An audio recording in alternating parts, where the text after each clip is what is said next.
नमस्कार मंडळी, कशा आहात तुम्ही? मी ठीक आहे आणि आशा करते तुम्ही ठीक असाल. स्वागत आहे तुमचं माझ्या प्रफुल्लताई या चॅनलवर. आज आपण बनवणार आहोत अळूचं फतफतं. याला कुठे कुठे अळूची पातळ भाजी पण म्हणतात. हे पावसाळ्यामध्ये विशेष करून बनवले जाते. तर हे कसं बनवायचं आहे बघूया.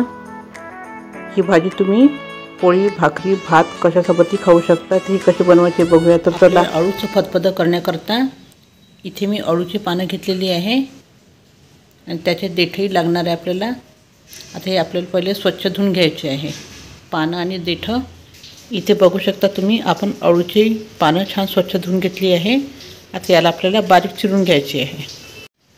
त्यासोबतच या अळूच्या देठाचे वरचे सालसुद्धा काढून घ्यायचे आहे. आपण आता अळूच्या देठाचे सालं काढून घ्यायचे आहे. ते इथे मी विळीने याचे सालं काढून घेत आहे. तर अर्धवट आपल्याला असं चिरून घ्यायचं आहे आणि त्यानंतर याचे जेवढे निघते तेवढे सालं काढून घ्यायचे आहे. तुम्ही विळीने किंवा सुरीने किंवा हाताने पण काढू शकता, लवकर निघते. आणि हे जर काढलं तर आपले अळूचं फतफतं हे जास्त खाजरं होणार नाही. त्यामुळे याचे सालं काढणं खूप आवश्यक आहे. हे काढल्यानंतर आपलं अळूचं फतफतं हे कमी खाजरं होईल. तसे लाल देठाचे अळूचे पानं हे जास्त खाजरे नसतात, तरीसुद्धा हे काढून घ्यायचे आहे. त्यानंतर आपण याला छान स्वच्छ पाण्याने धुवून घ्यायचे आहे. तर इथे मी जेवढे निघेल तेवढे अळूचे देठाचे सालं काढून घेत आहे. इथे बघू शकता आपण देठाचे पूर्ण सालं काढून घेतले आहे आणि त्याला बारीक चिरून घेतले आहे. पाणी स्वच्छ धुवून त्याला बारीक चिरून घेतलेले आहे. आता आपल्याला कुकर लावायचा आहे. तर इथे मी चणा डाळ घेतली आहे 1 वाटी. याला भिजत घातलं होतं थोडा वेळ. आणि इथे शेंगदाणे आहे, याला पाण्यात भिजू घातलं होतं थोड्या वेळ. आता आपण कुकरमध्ये लावून घ्यायचं आहे. इथे कुकरमध्ये आपण भिजवलेली चणा डाळ घालून घ्यायची आहे आणि भिजवलेले शेंगदाणे. मी याला स्वच्छ धुवून घेते. इथे बघू शकता तुम्ही, आपण डाळ आणि शेंगदाणे छान स्वच्छ धुवून घेतलेले आहे. यामध्ये आपल्याला डाळ भिजतपर्यंत पाणी घालून घ्यायचं आहे. जास्त पण पाणी घालायचं नाही आहे आपल्याला. आणि यामध्ये आपल्याला मिरच्या घालून घ्यायच्या आहे. मिरच्या तोडून घालून ठेवली आहे.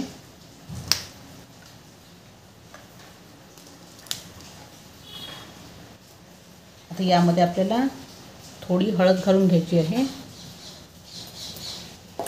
कलरसाठी. तर यामध्ये आपल्याला बारीक चिरलेले अळू आणि त्याचे देठ टाकायचे आहे.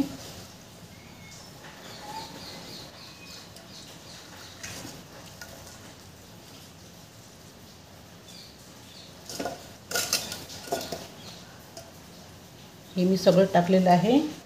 आता याला आपण कुकर लावून द्यायचं आहे. 2 ते 3 शिट्ट्या काढून घ्यायच्या आपल्याला. छान कुकर लावून घेते आणि 2 ते 3 शिट्ट्या काढून घेते.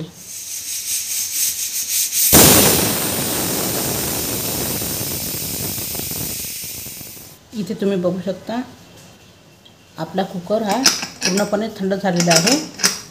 याला आपण काढून घेऊ.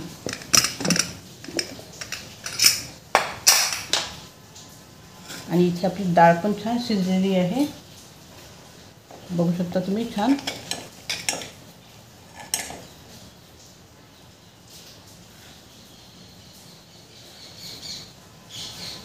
अशी मस्त शिजली आहे. याला छान एकजीव करायचं. त्याच्या अगोदर आपल्याला हे चण्याचं पीठ आहे हे घालून घ्यायचं आहे. याने आपलं हे भाजी आहे फतफतं हे एकजीव व्हायला मदत होते.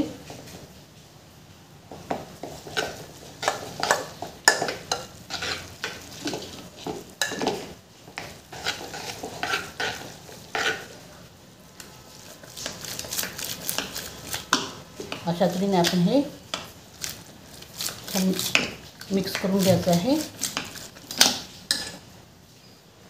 इथे बघू शकता तुम्ही आपण हे छान एकजीव करून घेतलेलं आहे.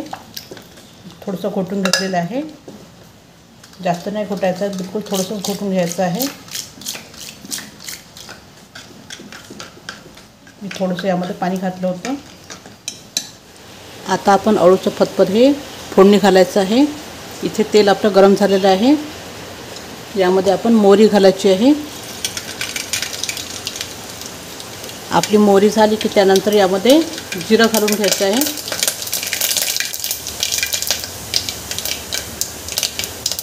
आपली जिरं मोहरी छान फुललेली आहे. यामध्ये आपण ठेचलेला लसूण घालून घ्यायचा आहे.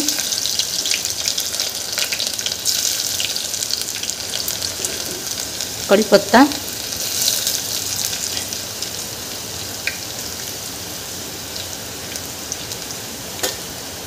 यामध्ये लसणाची फोडणी खूप छान वाटते. लसूण जास्त घालायचं आपल्याला फोडणीमध्ये. आता इथे आपल्याला थोडंसं हळद घालून घ्यायचं आहे आणि तिखट घालून घ्यायचं आहे थोडंसं.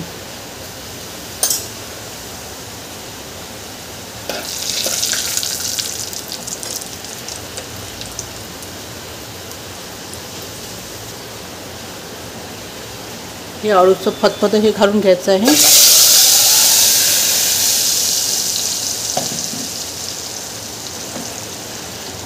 आता तुम्हाला हे फतफद किती घट्ट किंवा पातळ करायचं आहे त्यानुसार यामध्ये परत पाणी घालून घ्यायचं आहे.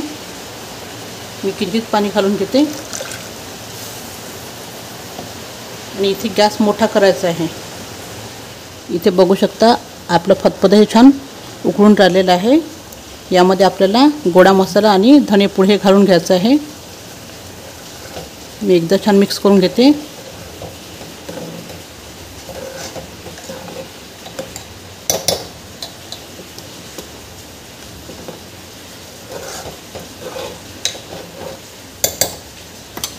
आणि यामध्ये छान आपल्याला चवीनुसार मीठ घालून घ्यायचं आहे. मी चवीनुसार मीठ घातलेलं आहे. आणि इथे चिंचगुळाची चटणी घालत आहे मी.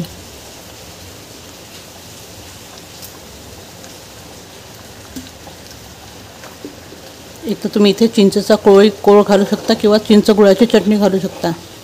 या चिंचगुळाच्या चटणीचा व्हिडिओ माझ्या चॅनलवर भेटेल तुम्हाला, तर तुम्ही तिथून बघू शकता. मी याची लिंक तुम्हाला डिस्क्रिप्शन बॉक्समध्ये देते.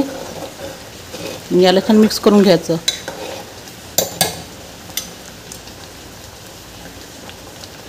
आता याला आपण कमी गॅस करून छान झाकण ठेवून शिजू द्यायचं आहे थोडा वेळ. इथे थोडा वेळ झालेला आहे. आपलं फतफद हे शिजलं असेल. आपण बघूया. आपलं हे फतफद पूर्णपणे शिजलेलं आहे. आता यामध्ये आपण शेवटी कोथिंबीर घालून घ्यायची आहे. आपलं अळूचं फतफद तयार झालेलं आहे. मी याला मिक्स करून घेते आणि गॅस बंद करून देते. तर अशा तऱ्हेने तयार झालेलं आपलं गरमागरम मान्सून स्पेशल अळूचं फतफद. याला कुठे कुठे पातळ भाजी पण म्हणतात अळूची. याच्यामध्ये भरपूर सारे प्रोटीन विटॅमिन्स असतात आणि हे तुम्ही पोळी, भात, भाकरी यासोबत खाऊ शकता. आणि तुम्हाला जर माझा हा व्हिडिओ आवडला असेल तर तुम्ही माझ्या व्हिडिओला लाईक करा, शेअर करा आणि सबस्क्राईब करा. धन्यवाद.